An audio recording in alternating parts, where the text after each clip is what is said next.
తోసండి రా.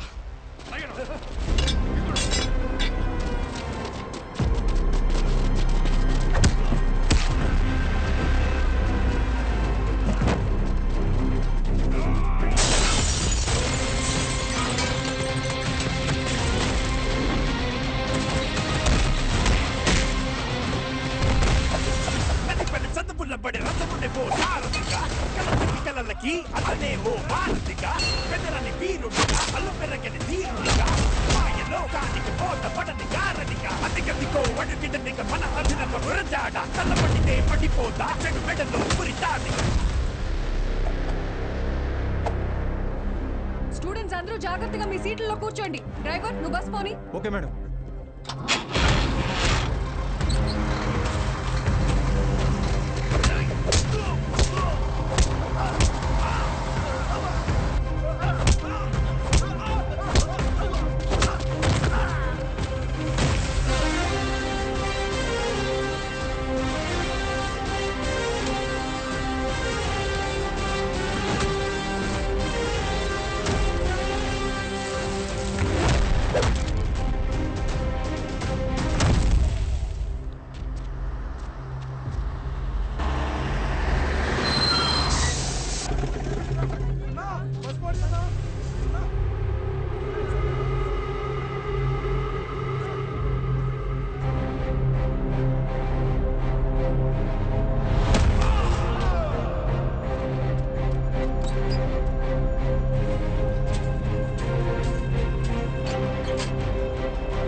అయ్యా అయ్యా అయ్యా, పిల్లలు ఎగ్జామ్ రాయడానికి టౌన్కి వెళ్ళాలి. కొంచెం మీ ఎడ్ల బండిలో తీసుకెళ్తారా?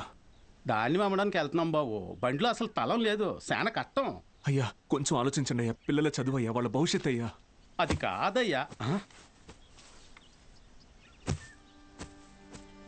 ఓ పెద్ద అయినా ఏం చేస్తున్నావు?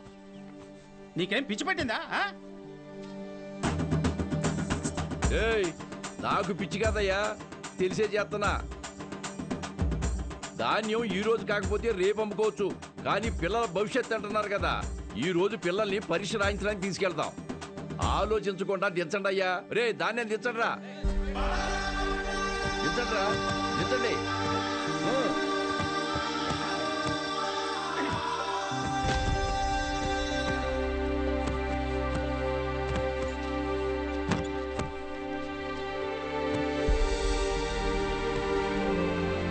పర్లేదు, ఎక్కండి అయ్యా, ఎక్కండి.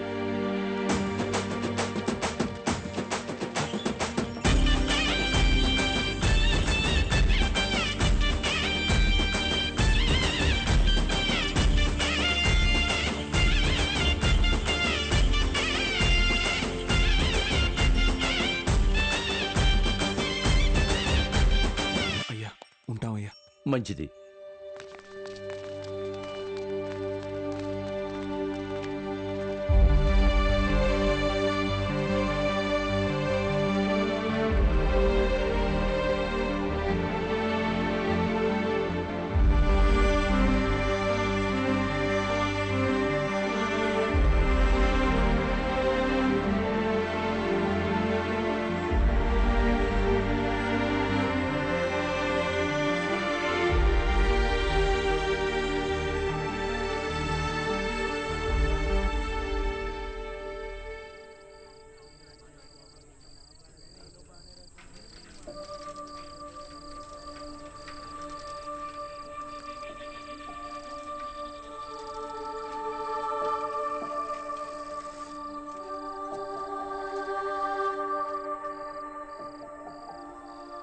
ఈరోజు ఎంసెట్ ఎగ్జామ్ రిజల్ట్స్ అన్నా భయంగా ఉంది, కొంచెం చూసి చెప్పవా?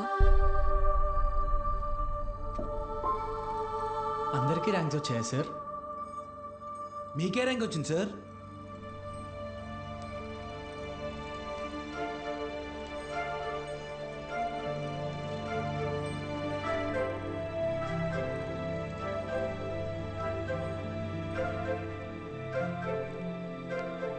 Muralikrishna 41 medical.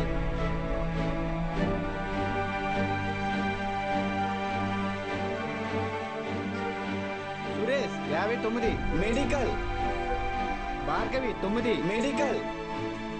Kusuma 55 engineering. Congratulations. Ananthalakshmi 43 medical. N Rambabu 29 engineering. M Venkatalakshmi 30.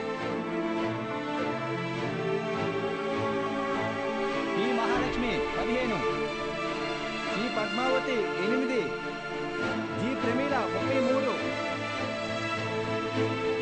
D Veeranna 9.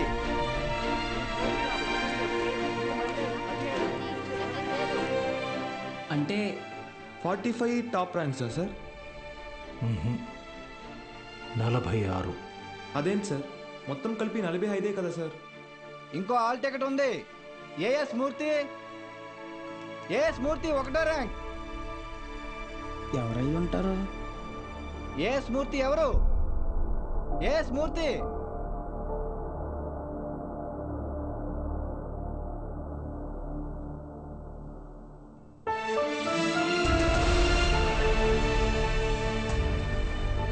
నాతో కలిపి 46.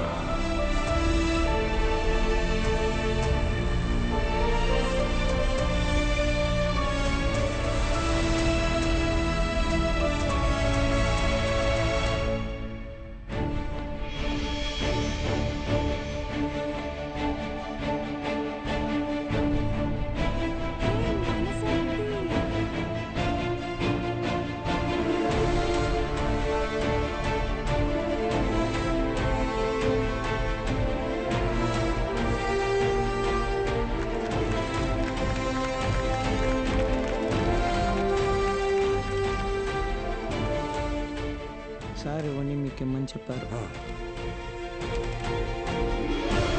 సతీ, నీ పూర్తి పేరు చెప్పు. అన్నవరం సత్యనారాయణమూర్తి. చాలా పెద్ద పేరురా.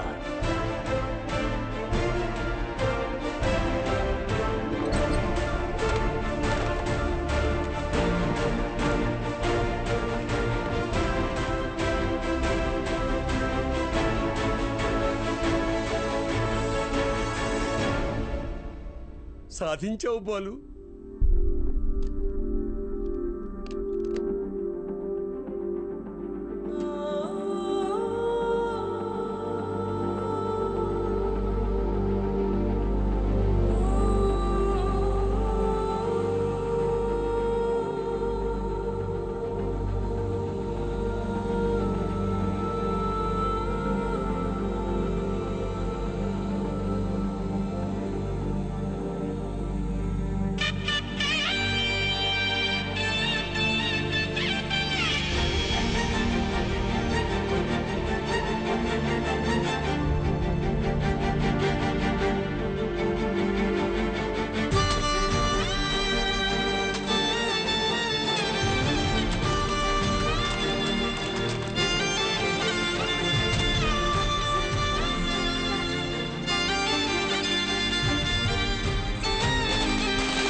నైన్త్ ర్యాంకే కదా, అయినా సరే నెలకొక 3,000 నుంచి 4,000 ఖర్చు అవుతుంది. మీ నెల జీతం 900 అనుకుంటా కదా? అవునయ్యా. భయపడద్దు, అప్పు చేయక్కర్లేదు. మీ అబ్బాయి చదువు పూర్తయ్యేంత వరకు ఫీజు బాధ్యత నాది. పై చదువులకు అమెరికా పంపిస్తాను. అమలాపురంలో సబ్ ఇన్స్పెక్టర్గా పోస్టింగ్ ఇప్పిస్తాను. మీ అమ్మగారితో టౌన్లో హోటల్ పెట్టేస్తాను. నువ్వు చేయాల్సిందల్లా ఒక్కటే, నీకొచ్చిన మార్కులు త్రిపాఠి ఇన్స్టిట్యూషన్స్లో చదవటంలో వచ్చాయని చెప్పాలి. నువ్వు మా కాలేజీలో షార్ట్ టర్మ్ క్రాష్ కోర్స్ తీసుకున్నట్టు ఈ అగ్రిమెంట్ మీద సైన్ చేయాలి. మీ అమ్మ నాన్న పోగొట్టుకున్న పొలం ఇక మీదట మీదే. ZPTC chairman post, anonymous.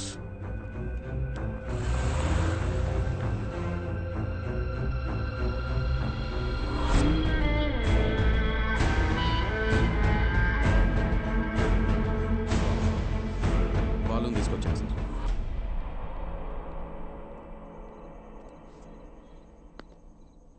నీ స్టూడెంట్స్ సంతకాలు చేసి ఇచ్చారు నాకు. మీ ఈ ర్యాంకులు కారణం ఎవరని నిద్రలేపడిగిన త్రిపాఠి అనే చెప్తారా? పబ్లిక్లో పొరపాటురని పేరు తలిచిన ఒక్కరికి కూడా ఫ్యూచర్ లేకుండా చేస్తాను. అర్థమైందా?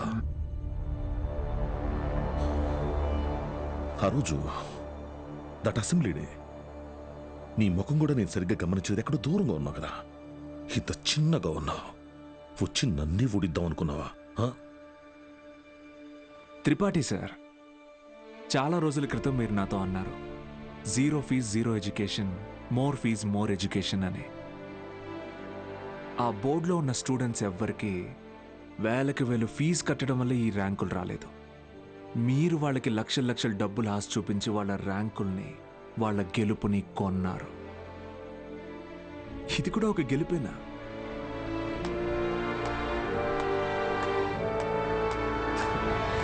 Okay sir, thank you sir. Take care sir.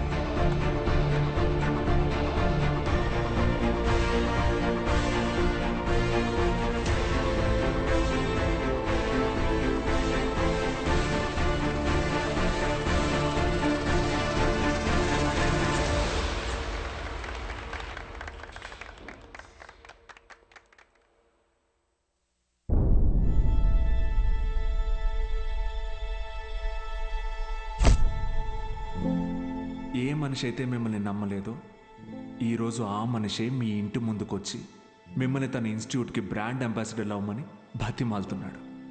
ఏది బూస్ట్కి సచిన్ ఉన్నట్టు. ఇది కదా నేను మీకు దక్కాలనుకున్న రెస్పెక్ట్. వచ్చింది. సూపర్. సంతకాలు పెట్టండి. కాంట్రాక్ట్ మీద సంతకాలు పెట్టండి. చదువు అనేది వ్యాపారంగా మారి చాలా కాలమైంది. ఫ్యూచర్లో ఇది ఇంకా పెద్ద వ్యాపారం అవుతుంది. ఈరోజు ఇంటర్ ఫస్ట్ ఇయర్, సెకండ్ ఇయర్కి వసూలు చేసే ఫీజుల కంటే ఎక్కువ ఫీజులు ఎల్కేజీ, యూకేజీ క్లాసులకి వసూలు చేసే రోజులు వస్తాయి. మన కంటికి కనపడేది త్రిపాఠి ఒక్కడే, కానీ తనలాంటి వాళ్ళు ఈ దేశంలో చాలామంది ఉన్నారు. మీ చదువుకి ఖర్చయ్యే ప్రతి రూపాయి త్రిపాఠి జేబులో నుంచే రానివ్వండి. మీ ఇంట్లో వాళ్ళకి ఇస్తానన్నవన్నీ ఇవ్వనివ్వండి. పై చదువులు చదివిస్తాడా? చదవండి. తన అహంకారాన్ని వాడుకొని మీరు ఎదగండి. మంచి పొజిషన్కి వెళ్ళండి. బాగా సెటిల్ అవ్వండి. అప్పుడు చదువుని కొనలేని వాళ్ళకి చదువుని పంచండి. మీలాగా వాళ్ళని గెలిపించండి. 46 మంది ఉన్నారు. మీరు తలుచుకుంటే ఎంతో మంది జీవితాల్ని మార్చగలరు. వచ్చి ఆ కాంట్రాక్ట్స్ మీద సంతకాలు పెట్టండి.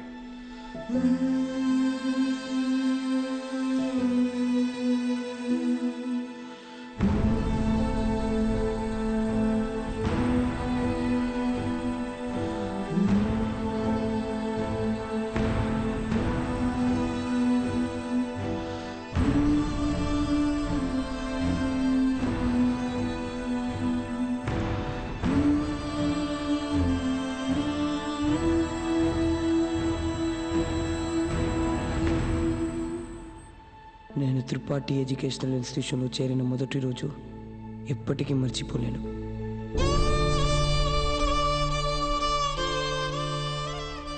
లెక్చరర్స్ అంతా నాకు ఎంతో అంటగా నిలబడి నన్ను ప్రోత్సహించారు. నేనేదైనా తప్పు చేస్తే దండించేవారు. వాళ్ళే నన్ను సరైన దారిలో నడిపించారు. నాకంటూ ఒక లక్ష్యాన్ని ఏర్పరిచి అందులో నన్ను గెలిపించారు.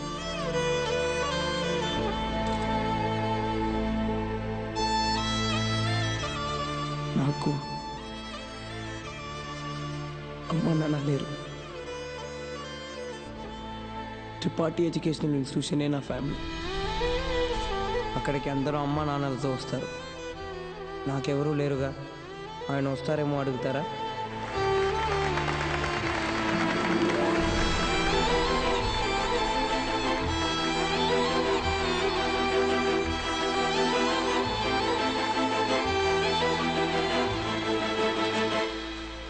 వెళ్ళిపోయాడు.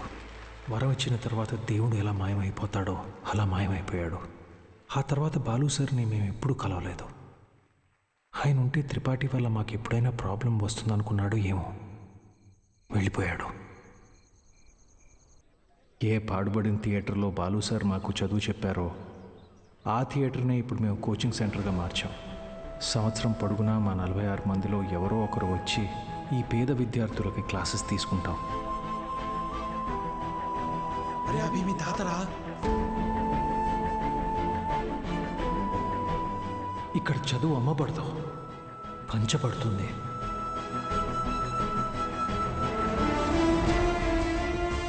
ఇదే మా బాలు సార్కి మేము ఇచ్చే గురుదక్షిణ.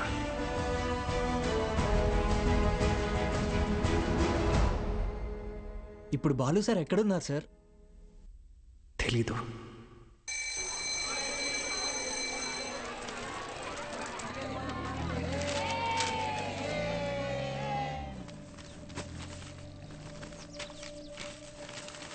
அண்ணா ஒரு பண்ணு கொடுங்கண்ணா.